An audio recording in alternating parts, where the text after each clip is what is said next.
Hola, bon dia, buenos días, good morning a todo el mundo, a todos y todas, a todos vosotras, for everyone, good morning.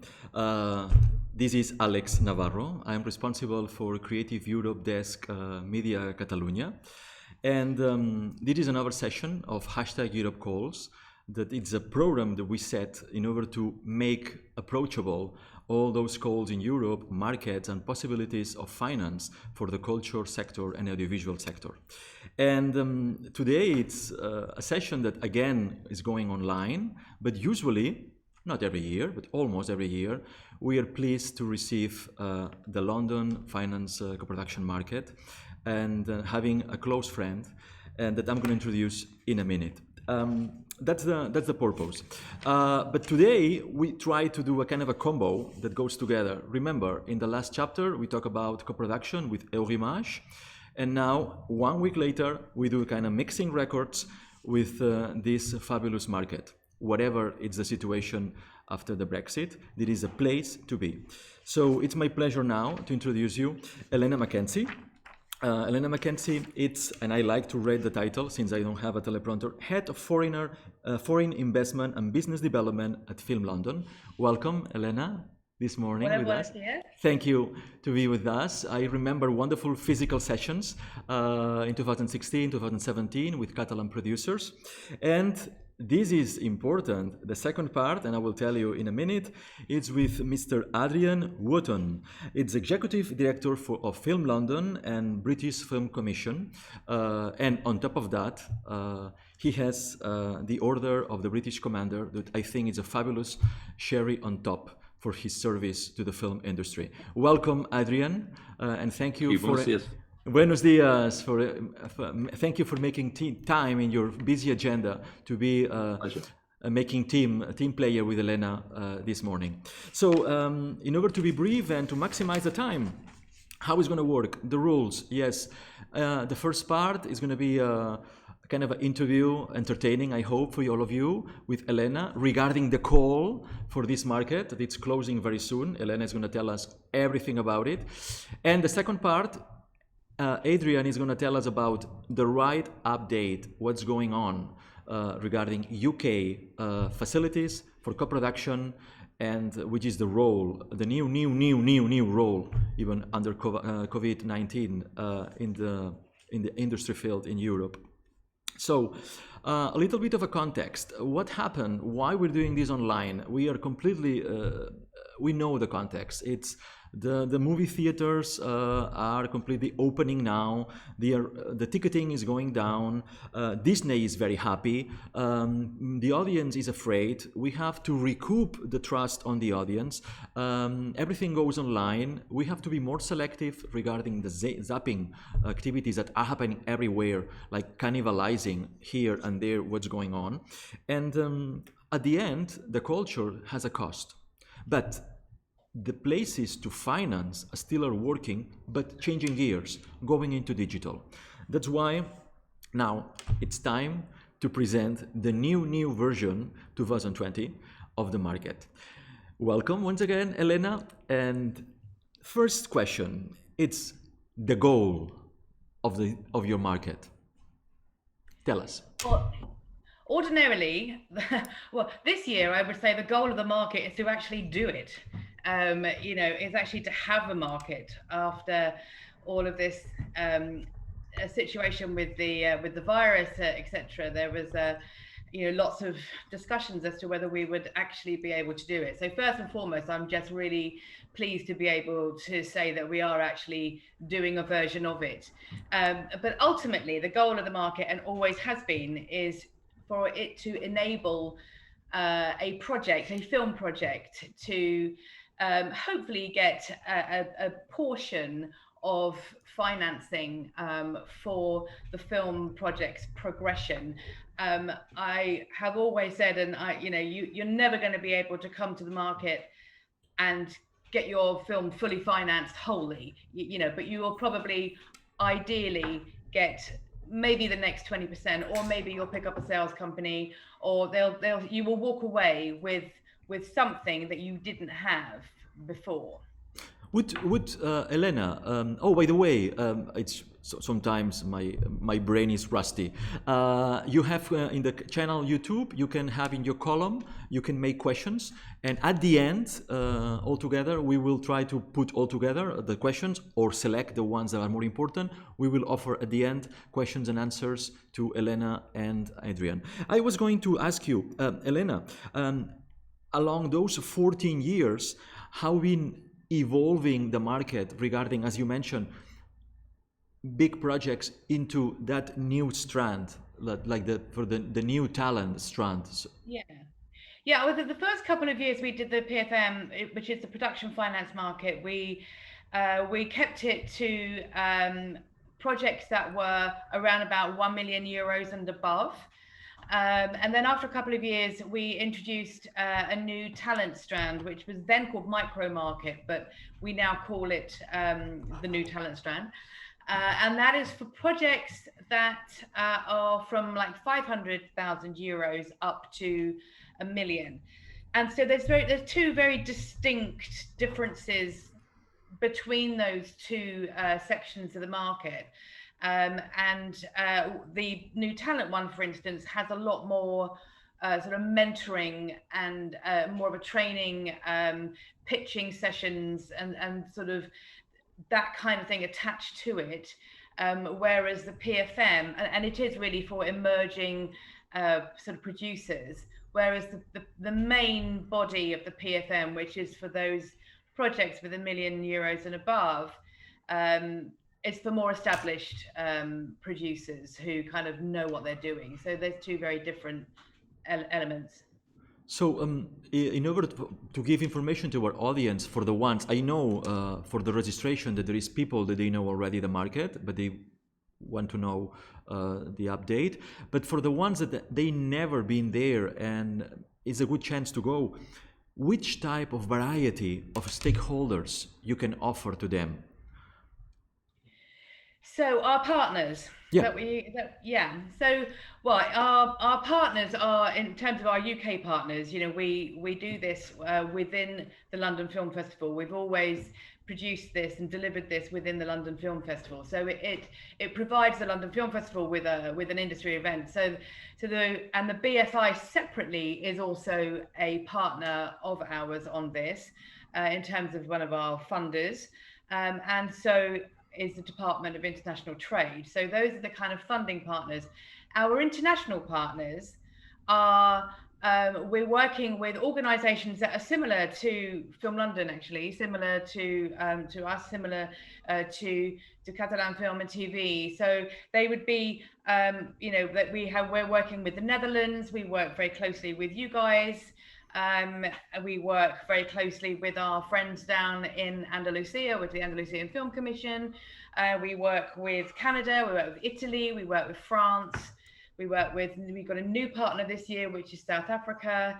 And we also have a great pan-European partner, which is IAVE. So those are the main friendships and partners and collaborators that we work with. We do also work with Australia and New Zealand, but for reasons which will become apparent because of the online time difference and everything, it's sort of a bit more difficult to work with Australia and New Zealand this year.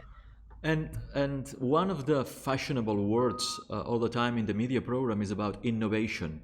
Which are the innovative kind of financial people an applicant can find if selected? Well, the actual financiers that come are across the board. Actually, there's a real spread. So we're working. So we will be inviting, you know, proper equity financiers, gap financiers. We'll be inviting sales companies, international sales companies. This is not just, you know, they're not just UK companies. We will be inviting distributors, and with the new talent strand, for instance, we'll be definitely having a focus on distributors particularly, and financiers particularly, working in the lower budget range. And we've sort of managed to sort of get a little family of those people that are specifically working in that budget range, and they kind of are being selected purely for that. But it is across the board selection of different types of finance, because finance comes in all shapes and sizes. Um, Imagine that I send you an application from my Alex A31 Productions, and I've been selected under the new talent strand. Um, who's organizing my agenda for those 2 days in October? So basically, the new talent strand is headed up by my colleague Jordan McGarry. She's our head of talent development and production at Film London anyway. So it's very much within her remit to be working with new talent producers. So her and her team will be working on your agenda. Now, the application for the new talent strand is slightly different, and it has a much more creative content focus. So for instance, you're going to be applying with a script onto the new talent strand, and that script is going to be scrutinized, and if it isn't working, or maybe it needs some help, and that actually could be a reason why it might be selected. But it's really about the creative content on the new talent strand, and so that's going to be the focus for their selection. And then what they will do is then they'll be having sessions with you before the market. There'll be online sessions that can happen for any of our international partners, but and it would now be an online session with our UK partners as well, because the whole event is going to be online. So there'll be a bit of work before the market to get you market ready, and then there will be a day of case studies and pitching sessions and mentoring for that very first day. And sort of one-to-one mentoring, and then there would be the second day would be more of your one-to-one financial meetings, and that's when you'll be sitting in front of a financier of some kind. So just to be clear, also with the application for the main part of the production finance market, it's not script-led, it's very much the business package. So with that, for instance, we're not interested in a script. The only thing that we're interested in is that the script must be at a very developed stage. We wouldn't be looking at something that's coming in with a first draft script. So it needs to be a well-developed draft in the first place. And the criteria for the main body of the PFM is that you have a director attached, because it's impossible for any kind of financial organization to really kind of take anything seriously that doesn't have a director attached. I mean, that's a really key part of this. So it does need to have a director attached.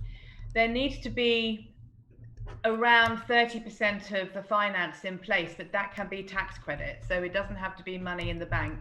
It can also be, it could be a letter of interest. It can, it isn't, we're not looking to see the bank account as such, but there needs to be around about 30% of the finance in place. And we need to have a kind of robust and well thought through finance plan. What we don't want to see is, sort of 4 names on a piece of paper, saying 25% here, and a pre-sale here, and a minimum guarantee from a sales agent, because that's not going to happen particularly these days. So it needs to be a kind of, we want to see where you think you're going to get your money from, and because that helps us also to make your agenda, helps us to push you in the right direction and make sure that you get to see the right people. It's very similar what happened as well in media, that we are balancing always at the stage of development about the artistic content and the finance content, and at the end a project has to be coherent at the right time that goes in the timeline. So what you said about the new strand, the new talent strand, I think it's very nice. But then if we move into the over 1 million, the big projects, which is bad. It should be really well packaged in finance. You recommend to go with just a single project or with a package of projects? Because at the end, in a market, is if you don't like this, I take that. It's a good question, because actually you need to apply with you should be applying with a single project, because that's what we're going to be looking at. But in an ideal situation, it would be great if you had a slate of 2 or 3 films as well, because we're going to put you in front of a financier for 25 minutes. That's how long the meetings are. These meetings are 25 minutes. We're going to put you in front of a financier for 25 minutes, and a financier is going to know within probably 10 minutes whether they are actually interested in that project or not. And if they're not, then you want to switch quickly to okay, let's move that on along, and let's talk about this. And I've got this project, or I've got this project. And actually, what we have found over the years is that sometimes it's those projects that were not the ones that weren't selected, if you see what I mean, but they're those other projects that have actually been picked up, and something's happened more with the secondary projects rather than the initial primary one. So you mentioned already that name dropping, it's not a good practice. That the application has to be realistic, not kind of a really inflated. And then recommendations, do's and don'ts for the application, or you can go even further. It's once you are selected. Okay, so the application is an online application anyway, and it's really simple. It's short. It doesn't require huge amounts of work, but I would say that any supporting material you can provide is definitely going to help your case. So, for instance, things like casting ideas. I mean, you don't have to have cast in place. I mean, absolutely, you don't have to have cast in place. But if you've got casting ideas, it shows us the sort of level that you're looking at, that you're working towards. If you've got anything, I mean, we will want to have, a synopsis and all of that kind of stuff. So, because we will want to just get an idea of what the commercial viability is of the project. But if you've got anything that's visual, if you've got mood boards or something like that, which is which you can easily download or upload onto the online application, all of that stuff is super helpful for us to have a look at. It makes the application much more rounded and full. So that's definitely. But don't give us a script on the main PFM, because we won't read it. But it's the new talent strand that will read the scripts, and they too would also want supporting material and any kind of visual that you might have, a trailer, maybe a short film of the director. Something that gives the team there an idea of how this can be delivered. Which I'm thinking, the strand below 1 million, it means 500,000 till 1 million. It's called new talent, but you are not obliged to be a new talent. It means it is let's say, the third or the fourth piece of a director. It still can go under that window, or because you name it new talent, should be first or second movie. In an ideal world, just to clarify with media, because for media always they are really. In an ideal world, it really should be. That is the purpose of it. It is to promote and enable new talent coming through.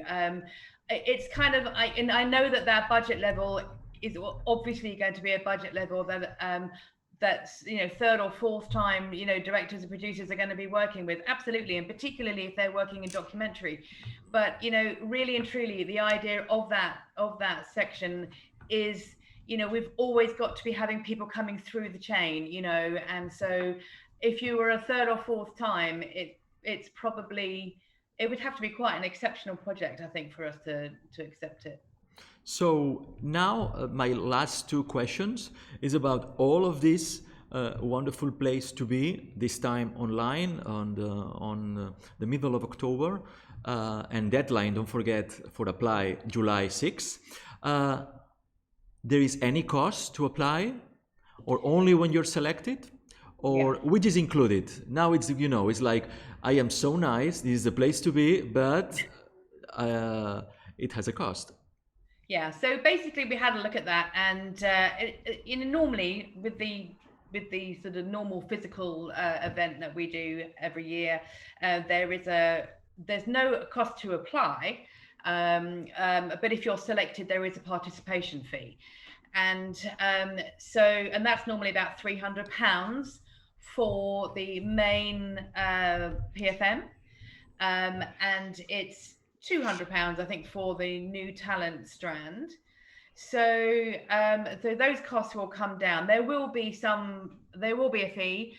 So with the main PFM, it's now going down to 100. So we're taking it from 3 down to 1, and with the new talent strand, we're taking that right down to £75.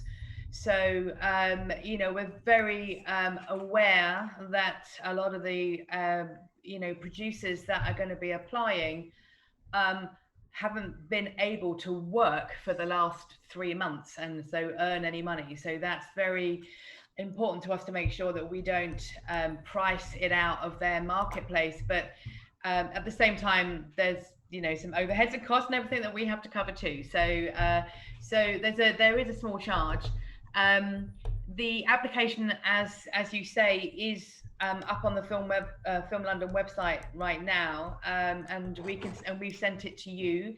So if anybody wants it, they can get in contact with me or you or whoever. But 6th of July is the deadline. And what happens then is that we will spend the next number of weeks obviously reading everything. And we have a selection date of sort of early August. It's about 5 weeks later, 4 or 5 weeks later, we will select, and then we'll let you know as soon as we've made that selection, so that you can begin to prepare. I also want to say that because we're doing it online, there's some real advantages to having this online, and we did take quite a long time to sort of come to that decision. I think probably because we were in a way hopeful that by October we would be able to have physical events, but I think that the reality is that even if you can have physical events, they're not going to be the same kind of event as we all know them to be. And if social distancing is still in place, it's like, how the hell do you network with 2 meters social distancing? I mean, standing in a room with a glass of wine shouting at people across the room is not exactly a fun way to spend an evening, so it's just like, normally you might shout at people at the end of the evening, fair enough, but I mean, not at the beginning. But so as soon as we made that decision to go online, honestly, all of our lives got a little bit easier, because it's just like, right, finally we've actually got something that we can plan now. And Adrian and I were talking about this yesterday, actually. So we always have a keynote speaker or a guest of honor speaker, and we've been after we've got our guest of honor speaker, and we've been after him for years, and he's based in New York. And you read my mind, Elena. I was at the edge. We are married in a good sense, because I was at the edge too close to you with the promo about who's the special guest appearance this year. Go. Oh, I want a fanfare now. Yeah. So our guest of honor is James Seamus, and I say we are thrilled and delighted, and Adrian and I are often in New York, and we've asked him on many occasions, but he's apart from being a brilliant sort of writer, director, producer for many years, he's also a lecturer at Columbia University in New York, and so therefore he's never been able to come, because it's always in the middle of the curriculum for him. So Adrian phoned him, and I think within hours, literally hours, he came back and said, I'm in, So we have to make sure that obviously happens that guest of honor slot would normally be the first thing that would happen on the first day.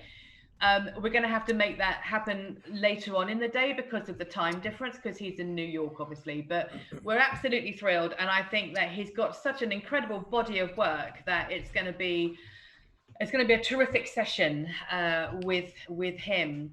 And also, the other advantage of going online is we're not going to open it up hugely. We're not going to have tons of more people. Because we also want it to be, it works with the sort of numbers that we've got, and we want it to be an exclusive club that you've been selected to be a member of. But it does allow us to open it up to more international partners and international producers, because we can, and there's no travel involved, there's no costs involved, so in terms of accommodation or flights or anything like that. So it gives us a bit more freedom from our international producers' point of view. Great, Elena. And now we are in the final minutes of this part of the session. If you had a chance to promote really in 30 seconds why I am a young producer and have a project with a brand new director, why I have to go to attend to this market. What makes you so different? What makes you so different from the rest? Okay, so the thing that you mentioned club as a magical word. You mentioned the advantage of going online to keep it a certain size, the variety, but which is the you just answered the question, but I mean, it's just yeah. But I want you to promote. I want you to do the tagline. I need a kind of a she loves the event. I mean, it's a great variety of people, and I think that is really important. That you could be meeting somebody, obviously from the UK, you could be meeting somebody from North America, you could be meeting anyone from Europe. So it's very, very international. We're really proud of that, and it always has been. But one of the USPs, or the unique selling points of the PFM, is that there's a session that we have at the end of the second day, which nobody else does, which is we have one-to-one meetings with the financiers, the financier to financier meetings. So they are basically meeting each other, discussing the projects that have been presented to them over the last day and a half, and they're working out whether, if they both like the project and they are compatible, they can work together, that they can go in and maybe go in together on something, a kind of like collaboration between the financiers, which I think is a really interesting session anyway. Financiers love it, because even if they don't choose a project at the end of the day, what they're doing is finding out more information about other ways of financing, and it's information is knowledge, information is power, all that kind of stuff. So it's a really interesting session for them. So I think that is what gives it a professional edge to it. Great, Elena. Thank you so much for answering my non-stop questions about the call. It's useful, I hope, for our audience, Catalan, national, European. And now it's the time. It's time to go flipping, but can I just say one thing? Yeah, please. Go ahead. We didn't say the actual dates of the PFM. Oh yeah, I have it, and I was repeating was October, and I was 12th and 13th, but I was expecting from you, it's like, yeah. Yeah, sorry, it just. Okay, do it again, dear audience. Don't forget, Alex. the event is in October the 12th and the 13th. Deadline for the applications July 6th. Yes. That's it. Good. So we'll let you know beginning of August. Yeah, of course. You can find information in the regular places. And now it's your time, Elena. It's time to flip to the other side, mixing records like a DJ. It's time for Adrian, who makes time in his agenda to tell us the update about UK facilities to co-produce, even before of COVID with the Brexit, and now with the Brexit and COVID. And that's The floor is yours, Elena. And don't forget, for the audience, once again, we have questions opened at the end. Feel free. Yeah, well, you should start making some, like this kind of stuff. If we're going on, if we're talking too long, just all right. I will try to be polite. Go ahead, Elena. Welcome, Adrian. Thanks for being with us. Thank you very much, Alex. So this is kind of this is a strange thing. So Adrian and I have worked together for 15 years, and I'm not sure that I've ever actually interviewed him online. So this is kind of a new one on both of us. So Adrian, hello. Hello, Helena. Right. So I'd like to perhaps if you could explain to the audience. So you are the Chief Executive of Film London, and you're also the Chief Executive of the British Film Commission. So, maybe you can just explain that sort of dual role that you have, and what where the BSC sits in terms of the British film industry. Okay, well, in terms of Film London, I mean, apart from its very important role managing and hosting things like the production finance market that you've just been talking about, which we're incredibly proud of, and I think is actually got a real opportunity to be a bigger, more inclusive event in a way, being online this year, because you mentioned our great friend James Shamus, but I think we can encourage more international participation to the PFM this year, and it's very important, I think, to the UK and to London that we're as inclusive as possible with our international friends and colleagues around the world, and of course in this particular context in Europe. And Film London has a wide range of responsibilities. It's about talent development, supporting creative talent on the ground. It has a locations commission, which also falls under Helena's remit to help people shoot in London. We have an educational program. We have a network of all the archives in London that we work with. We also have a network of independent cinemas that are facing a really tough time at the moment because of the COVID pandemic that we work with. So in a way, Film London is an umbrella organisation that if there's anything to do with film in London, then essentially we are across it. And that's not just film either these days, it's television, animation, and games. So we have quite a wide-ranging creative sector remit. And I run Film London. I set up Film London, and so I'm sort of involved in the whole DNA of the organisation, really. And in recent years, about 6-7 years ago, we were asked by the UK government to also take on responsibility for the British Film Commission, which I also run. And the British Film Commission is what it sort of says, really. It is the agency that is a liaison point between industry and our UK government to promote the UK as a whole as a place to make film and television programs, and has a particular emphasis on the large scale film and television programs that get made across the UK. And I think that I'm sure this is true of all European countries, that our focus was very much on what was going on in the UK domestically. But then obviously the COVID pandemic came along, and we went from an extraordinary situation where the film production industry of London and the UK as a whole, the film and television production industry, was at an all-time high in terms of work that was going on, the amount of people coming in and making films with us, the amount of content that was being commissioned, to stopping dead.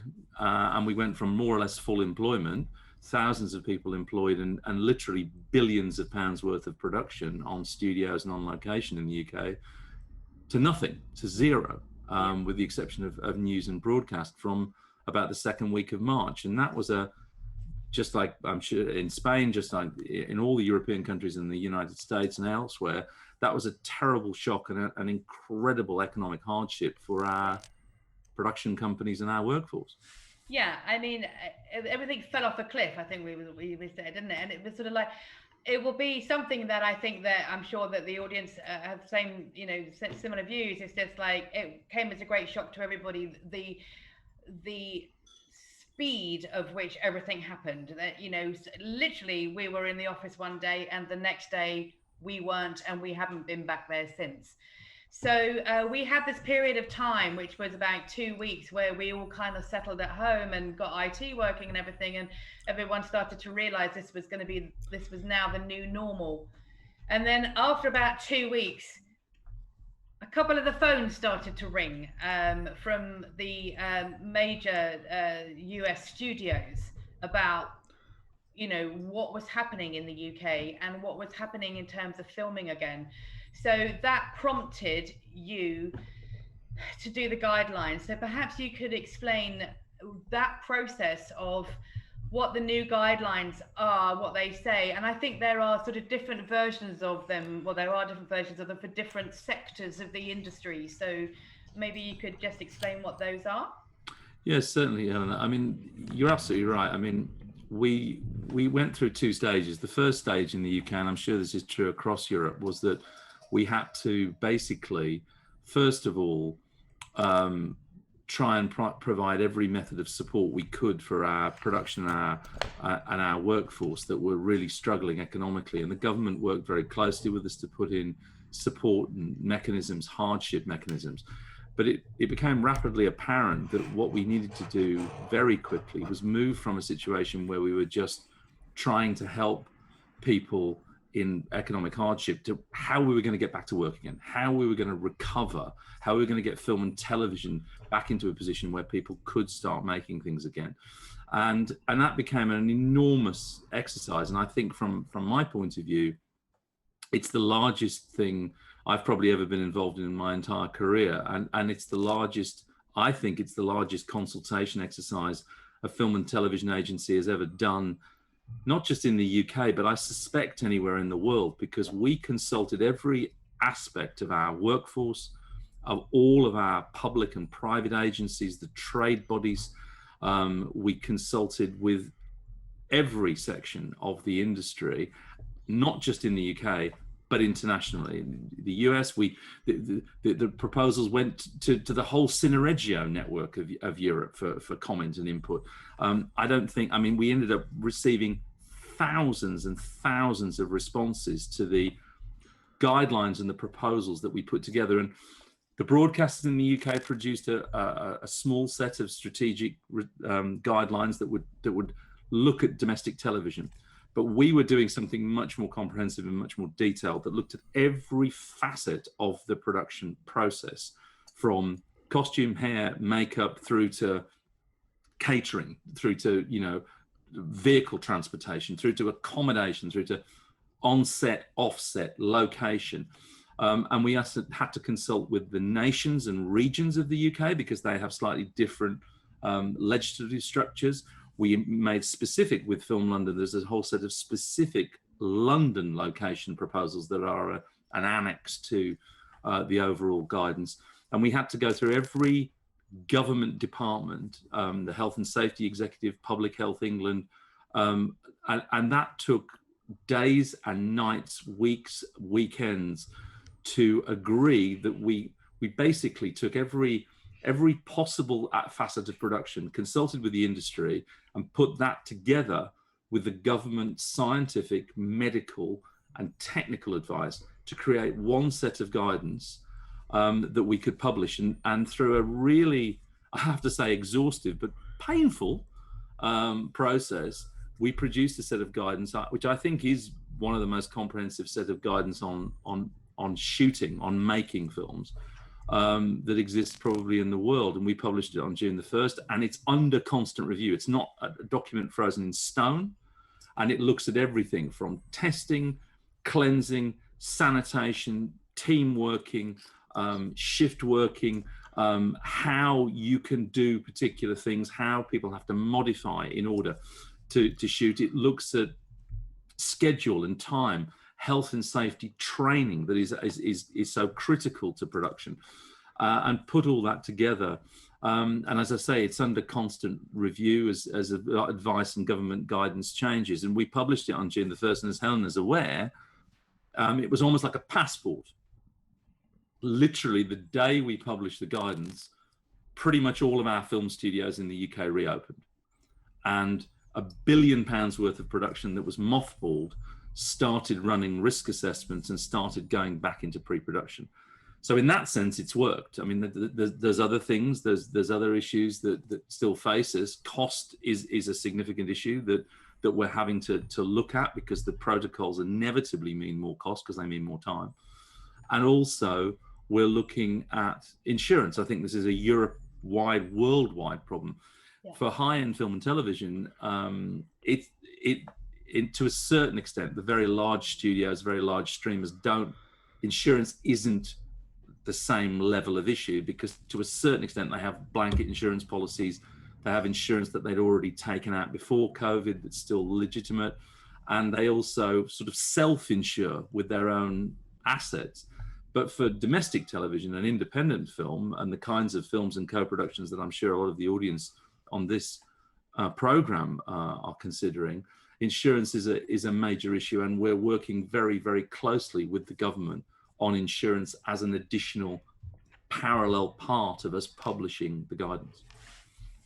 Yeah, I was on I was attending as an audience member a European co-production panel session that the Rome Mia Fest put on a couple of weeks ago, and you know, after about 10 minutes, everyone was just talking about insurance, and it was just seriously the biggest issue that was being discussed, and nobody had any answers, by the way. But it's a huge issue for obviously independent production. It is, Helena, and I think that, I mean, obviously some countries I'm aware in Europe, I think France is one in particular, and I'm sure there's proposals in Spain, but I know a number of countries are either liaising with or agreeing with their respective governments to look at particular kinds of underwriting of commercial insurance, or producing a kind of insurance of last resort, the kind of insurance that some countries, including the UK, have done with regard to other kinds of major incidents,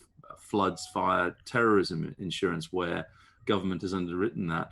And what I can say is that the UK government is taking that incredibly seriously, and we have actually the industry has put in a very, very detailed set of proposals for assistance with domestic film and television production. And the good news from my point of view, although there's no decisions been reached yet, the government is actively and very seriously considering those proposals, and work is going on literally at speed as I'm speaking to you now. The government does realise that whilst the big high-end film and television that's on studios is not in that same position, but we estimate that a very, very large percentage, the overwhelming majority, in fact, of domestic television and independent film will not be able to start reshooting in the UK until the insurance issue is resolved. So the government is taking it seriously, and I'm keeping everything crossed, really, that we will get a solution to insurance over the next few months. Thank you.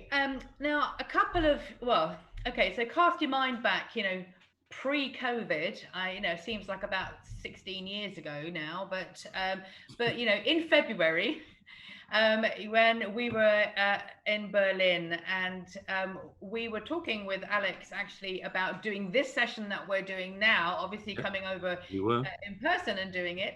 And one of the reasons that we were going to do that was actually because, the C word these days is COVID. But before C is B, when the B word is Brexit. So, we were actually going to be coming to do this because we wanted to talk to European producers about, what's happening post-Brexit.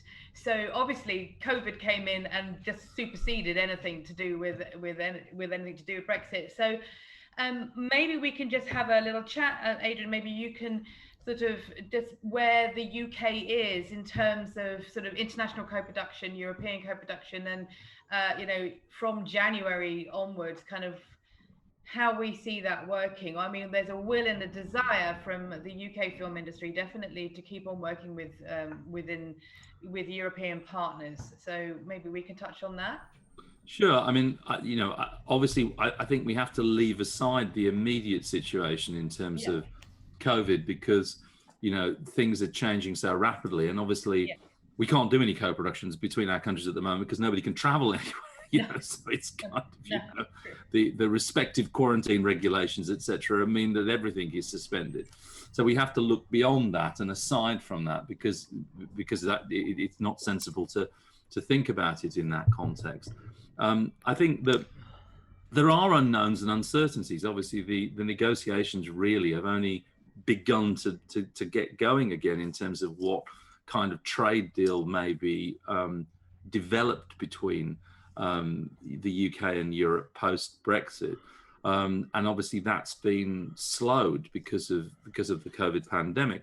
What I can say, however, that the fundamental principles of our, the fiscal measures that we have available in the UK are not changing.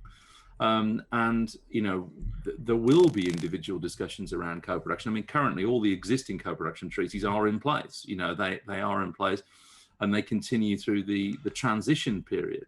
The question about what happens after that is obviously going to be determined over the coming weeks and months. But I think there's two really important things I should say. One is that apart from being able to use the guidance and shoot in the UK safely, healthily, which the guidance provides, is that our tax credits are there. Our tax credits are absolutely entrenched, enshrined in law, and still are based on European qualification. So that anyone who wants to come and shoot in English to do part or all of film or television production in the UK, whether it's a Spanish producer or a French or Italian producer, for film or television or animation, can do so and can still qualify. There was a lot of stuff immediately before the COVID pandemic, which seems to suggest somehow that European producers would not be eligible in the future for the UK tax credit. And that's completely and utterly erroneous. And in fact, we actually, in advance of the Brexit negotiations, amended our tax credits to ensure that it was not just about UK creative talent, cast and crew being able, and production companies being able to qualify, but it remains a European qualification. And so people, if they meet the culture, the European cultural test criterion, it's a European cultural test, not a UK cultural test. And if they meet the minimum level of expenditure in the UK, they can qualify for the UK tax credits. And because of the relatively modest qualifying spend, the 10% qualifying spend, if they actually just want to do a proportion of the work, or even just do their visual effects in the UK, if they have a sufficient budget for visual effects and post, they could just, even if they're shooting elsewhere in Europe, they can actually still utilize the tax credit just for visual effects and post. And I think this is a really important point, because I know that when we were in Berlin, people were saying, but we won't qualify anymore. We can't shoot with you. Can't do a co-production with you because we won't be able to access your tax credit. And we had to tell very firmly a lot of producers from different European territories that's simply not true.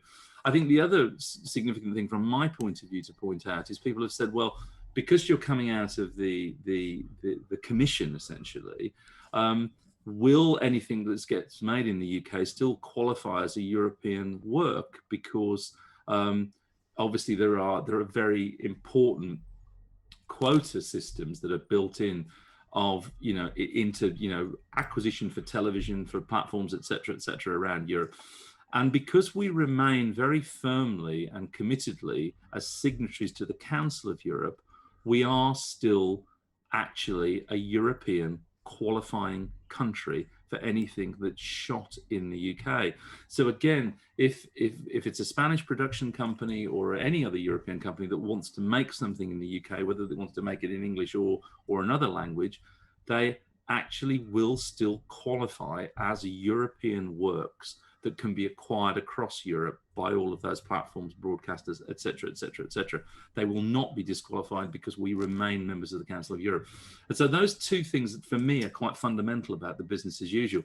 That there are things that definitely we're going to have to work out in the future, but people have also been asking about things like visas to work in the UK. Again, our government before Brexit moved on visas so that actually people who were working for short periods or people working for long periods in the UK would come under the existing visa systems, and it would not be incredibly difficult or incredibly expensive for them to either keep on working in the UK or to come to work in the UK. So I think those things are really important. That there are lots of things about how co-productions will develop, and actually how we as the UK go out into Europe, and whether indeed UK productions can qualify for European tax credits, which is still to be discussed and negotiated. But as far as people coming to us is concerned, I think it's really important to stress that it is kind of business as usual, and actually there's production guidance that people can feel safe and comfortable that they can come and talk to Film London about shooting in London or Wales or Scotland or Northern Ireland.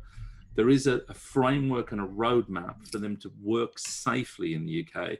There are tax credits that can be accessed in the UK, which European production companies, European producers can access. There is a visa system which is working, and the works will qualify as European. And on top of that, the different specific national and regional subsidies which exist in Scotland, Wales and Northern Ireland are all still in existence. So there's additional support mechanisms there if you decide to do a proportion of your work outside London too. So I think that it's really important for me from both a Film London point of view, but really on a British Film Commission point of view, to say the UK does remain resolutely open for collaboration, cooperation and working. I don't have the details of how specific co-production treaties will work in the future, because that is subject to that negotiation going forward. But right now, leave aside the temporary, we believe, quarantine regulations. If somebody wanted to come and shoot in the UK this autumn, let's say, then they would be able to access the tax credits. Their films would be able to qualify as European works, and they would be able to shoot safely with the support and advice from Film London, from the British Film Commission, to actually shoot across the UK. And I believe, thank you, Adrian, that's really, really helpful and really comprehensive. I think there's a European co-pro panel at the virtual Cannes next week. There is in Cannes next week. If people are logging on we're actually, there's a number of things. The BFI are staging, I think it's on Tuesday. There is a co-production panel with represents independent producers from the UK that is being staged, that people can see on the virtual market. There is a whole BFI section which we're part of, and there's a European co-production panel which will talk about those relationships going forward. And I'm also moderating another session which goes into much more detail about our production guidance. There's a British Film Commission session which I've got examples of people who are beginning to apply the guidance into different individual productions and what that means in terms of schedule and cost. Again, as an information session for everyone who wishes to log in and is dialing into the Cannes virtual market. So there are those information sessions that if they look at the BFI section on the Cannes virtual market, they can access. So Elena, I have a question here. I mean, just a kind of a pop-up as well. As you mentioned, the forthcoming Marché du Film, where it's obviously online, everyone is looking how it's gonna work at the same level of. I have to say as well that Catalan films will be on the 25th, Friday at noon.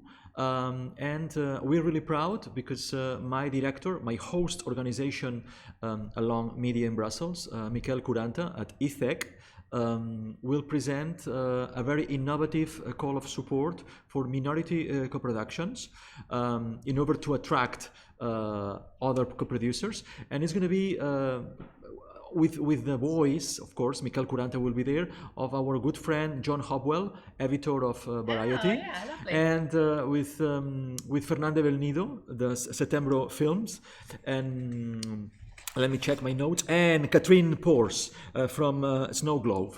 So it's going to be nice, and it's the right time to promote it. I was going to do it later when in Spanish for my colleagues, but I think it's the time to records. We have to put it at the right time. So I have Elena, one question for you or for both, and yeah, for both. I go with the first. If you okay, it's okay with you? Go ahead. Yeah.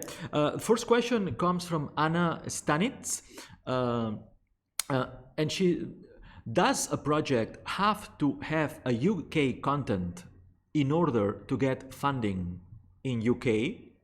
And I extend the question for the market. Well, for the market, what we say is that absolutely not. The only thing, the production finance market is for all projects in all languages. The only thing that has to be in English for the production finance market is the application. But it can be in any language. It doesn't have to be shot in the UK. It isn't some disguise to kind of get, it's not an inward investment thing in that respect. So from the market point of view, no, it can be in any language, but you just need to apply in English because I have to read them. And obviously I'm not that multilingual. So in terms of production, Adrian, do you want to answer that one? Just to reiterate what I said is that the tax credit, if you, for example, if you were applying for the tax credit in the UK, it's European content. It's a European cultural test. It's not a UK specific cultural test. You have to pass, which is pretty much like every tax credit around Europe, you have to pass a certain points level, but it's not a UK specific cultural content. It's a Europe cultural content. So if you pass it on the European cultural content, it certainly doesn't have to be about the UK. What you have to have is some form of mechanism. You either have to have set up a single purpose vehicle, a production company that is created for that purpose in the UK, or work with a British production company as a co-producer to access it. But it's European content, and then once you've passed the cultural test, it's all about how much you spend. So it goes close to the next question, because Jordi Rediu actually already answered, but says, I have a project that is going to be shot in Catalan in Barcelona with the Basque Country involved, and which is the chances I have to find financiers or co-producers? I would think that it's talking about the market. So he's got a Basque. He's going to shoot in Barcelona and shoot it. The language is going to be in Catalan. Yeah. And as far as I remember from the question, because I am reading here, says that the place to be shoot is in Barcelona in Catalan, Yeah. and Basque Country is involved, which is the chances to get getting any finance from the market. Yeah, well, that really does depend, to be honest. I mean, I would think we are certainly, if he's looking for a co-producer, that's not going to happen because that's not what the market's about. But I think from a finance point of view, I'm going to be really honest here, and I'm going to say it's probably limited,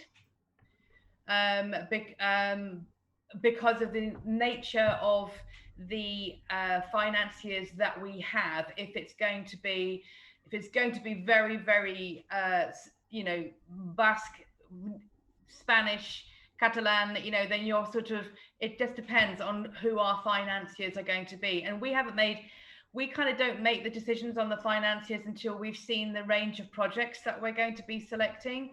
But I would say there's probably a 20% chance. And now I have a kind of a special participation that sounds really very nice, what I'm going to read. It's from Laura Fernandez from Filmax. I do apologize, Laura, from here, because the last week in Eurimatch session with Sergio García Beleaniz and Pablo Pérez de Lema, you make a question and I didn't say your name, and now we do apologize. Now we do it. Laura Fernandez from Filmax. She's saying, I'm Spanish producer, and I just wanted to say to my Spanish producers colleagues that I've been in London financial market, and it is very interesting. You met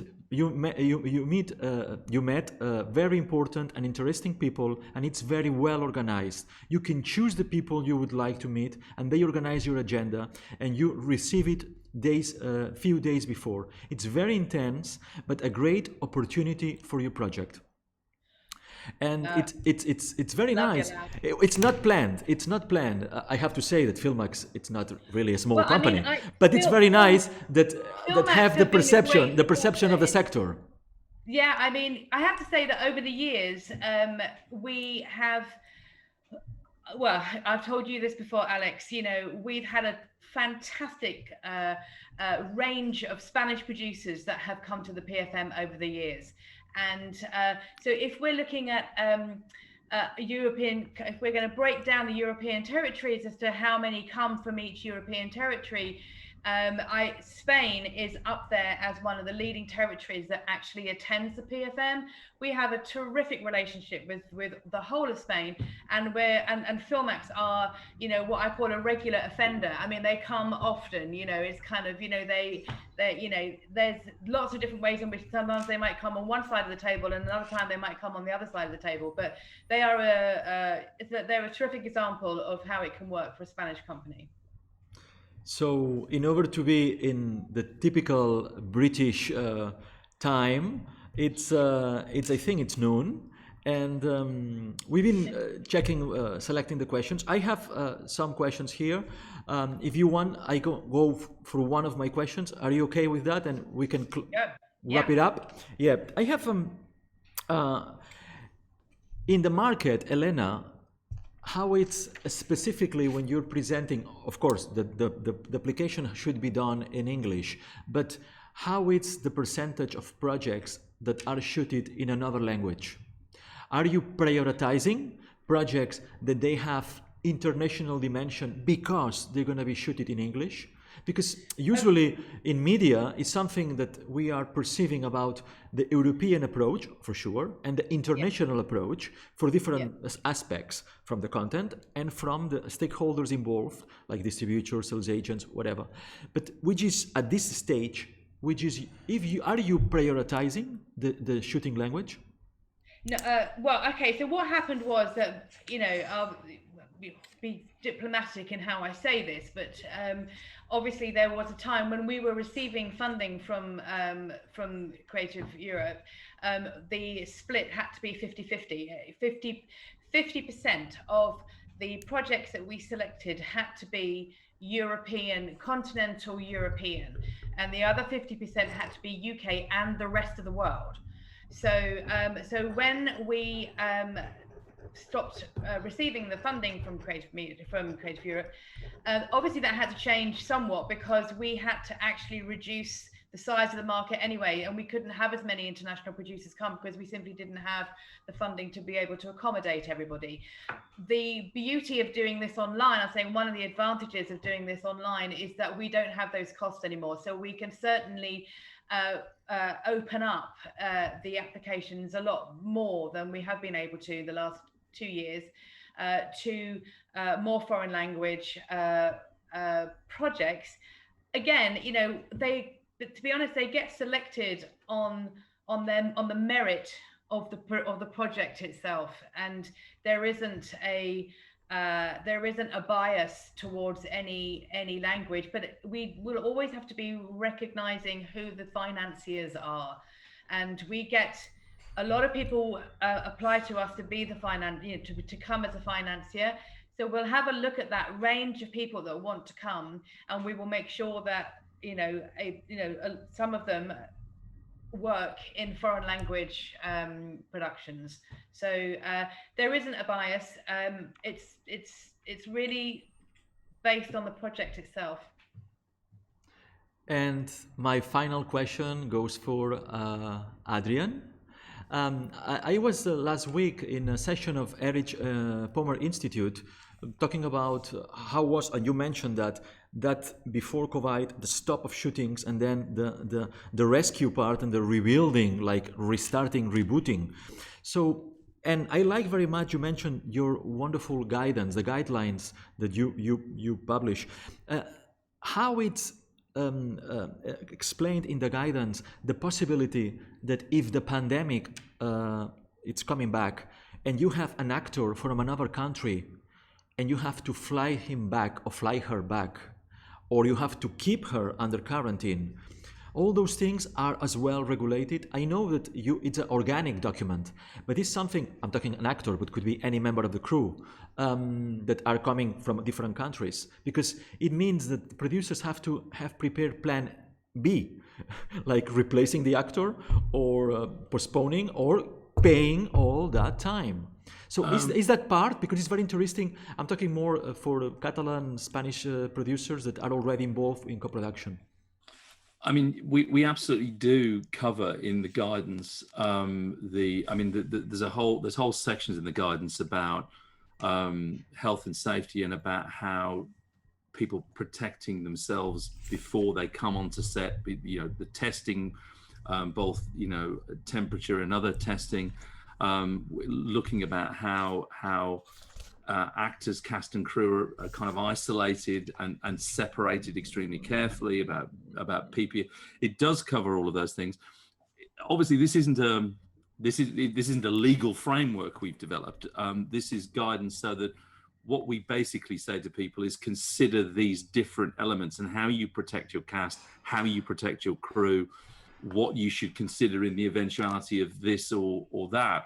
And why I say it's a live thing is that obviously as government guidance changes, we will change it. We're also changing it on the basis of as people practically start to return to work, we're learning from that, and and amending the guidance as production starts. But yes, it tries to encompass as many different eventualities. But what we've said to all productions is look at the guidance and scale the guidance to your project, and then run your own risk assessments. And if you need to extend your schedule, you need to modify things. The other thing I should say is that our training body, Screen Skills, and anybody from around Europe can dial into this, we will be launching online health and safety training and online information workshops. Screen Skills, in partnership with us, will be launching online information workshops that will run throughout July and August, where anybody can dial in and see the different methods of health and safety and protecting cast, crew, and working safely that will be available online in the next 2 months. So, on time, it's time. Thank you for your generosity, both of you, to be this morning in this session. I hope the profitable for the audience. Adrian, nice meeting you virtually. Nice meeting you, Alex. Thank you. And Elena, thanks once again for that kind of a... I'm so sorry we can't be there in person. Yeah, but always we have the kind of good feelings year after year doing this. Thanks. I hope to see you soon. Okay? Muchas gracias. Yeah. Muchas gracias. And now allow me to highlight things that Elena and Adrian, they said. Some ideas that I think that are quite interesting. Adrian pointed out the enormous effort they did organically changing to put a guidance of good practices of what's gonna happen in terms of COVID-19, focusing on hygiene. It means that as well, in a way, after September 11th, we have the perception that security was the most important thing. The perception now to keep the things going is hygiene. So the guidance, it's changing, as he said, and putting all together. He mentioned it's going to be webinars and training sessions, informative sessions in how to tackle shootings in UK. And another idea that I think it's very interesting for all of you non-UK producers is that whatever happens, tax credit still is in place till the transition period. We have other news, and the European cultural test for your project still applies if you fulfill. So still you can apply and get the support for certain projects. So for sure, from here I would recommend for anyone from you to rely on Media Desk information, but specifically on my team in UK, the great Agnieszka Moody and Francesca Walker. They do a wonderful job in the website. You find everything updated. So far on so Adrian, and highlights on on Elena, what she said. She distinguished both strands. In the balance regarding the strand of new talent, you have to go more for artistic. So you have to have a good script. You have to focus on the creative content. And instead, for the big strand, over 1 million, you have to be more you have to show more strength regarding financing. And she mentioned about that kind of a concept of a club, that even online opportunities going in this event this year 2020 allows to reach more partners, but keeping certain size to maximize the level of business. So I hope it's going to be great. For the European international audience, thanks for being with us this morning. And bueno, ahora ya, para todos vosotros, espero que os haya sido útil, vosotros y vosotras, la sesión. La idea era hacerlo agradable. Elena tiene, entre otras cosas, este mercado que me parece estratégico, independientemente de la situación de Brexit o ahora de COVID online. Y quería pues, refrescaros un poco, hacer la promoción de lo que hicimos el año pasado. La semana pasada, disculpad. Pues la semana pasada tuvimos, me parece, la sesión de Eurimage con Pablo Pérez de Lema. Aquí tenéis, podéis clicar y ver la sesión online, como esta que tenemos, que estará colgada en el canal YouTube. Pablo Pérez de Lema y Sergio García Leani nos explicaron las novedades de Eurimage. Y en la sesión de hoy hemos explicado el Coproduction Market de Londres. Y como ya he dicho en algún momento de la sesión, pues Catalan Films, dentro del marché du film virtual, estará también ya ahora estoy leyendo, con John Hopwell a la cabeza y nuestro director en el ICEC, Miquel Curanta, promocionando la nueva línea de coproducciones minoritarias. Y contaremos con Fernanda del Nido y con Catherine Ports como productoras dinamizadas por John. Y finalmente, otro coming soon, esto hay que... estamos work in progress, mi compañero Peter Andermatt, al tanto de la Fundación Creative Europe Media España, y yo mismo haremos un mano a mano, hora por confirmar, seguramente será a las 10 de la mañana, el 27 de julio, y ofreceremos una sesión de cómo un buen pitch en 6 pasos, pero bajo la umbrella del Atlántida Film Fest desde Palma de Mallorca, y dentro específicamente del Talent Lab que Jaume Ripoll y su equipo lanzan para 6-7 proyectos seleccionados que tienen, entre otros mentores, al script editor Miguel Machalski. Pero es ahora en abierto para todos vosotros y vosotras, de 10 a 11, Peter Andermatt y yo, el 27 de julio. Y hasta aquí, ya está. Hasta aquí. Si os ha gustado, estad conectados, la sesión estará colgada en el canal, y gracias por habernos acompañado. Hasta la próxima.